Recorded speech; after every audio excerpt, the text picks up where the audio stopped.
Hi! Isa ka rin ba sa mga nakakaranas ng ganito once na i-open mo ang iyong GCash app na ang sinasabi, our system detected that the device you are using has settings that are not secure. So paano natin siya tatanggalin? All you need to do is watch this video till the end. Okay? So let's start! So ito nga yung na-encounter kong problema nung nagbukas ako ng GCash app ko and then nag-automatic close talaga siya. So ang ginawa ko, sinunod ko lang kung ano yung nakalagay na kailangan gawin. So pumunta ako ngayon sa settings.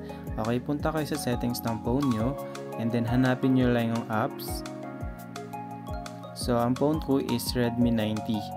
So depende yan sa model ng phone nyo. Then punta kayo sa manage apps and then search nyo lang si GCash hanggang lumabas yung GCash app nyo and then punta kayo sa storage nya, then clear cache or clear data.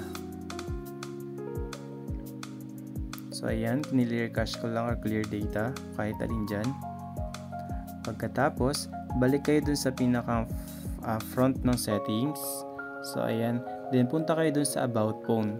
So yung ibang phone yan ay nasa ilalim kasi, nasa pinakang baba. So about phone and then punta ka lang dun sa pinakang version. I-click mo lang siya ng i-click. So yan ay nakabukas pala dito yung developer options ko. So nakabukas siya.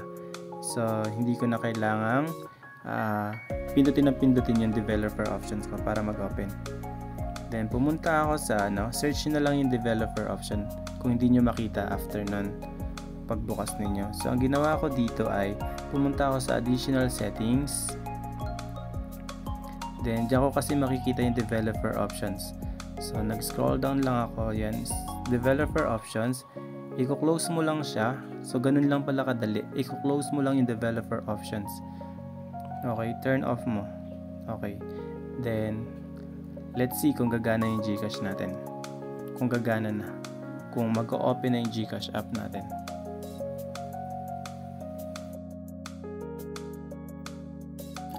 So ayun, gumana na yung ating GCash app, nag-open na siya ng tuluyan, then nawala na yung nag-appear na problema kanina. So ganun lang pala kadali yan. So sana sa video ito ay may natutunan muli kayo, and thank you for watching guys, and then hanggang sa muli, bye bye!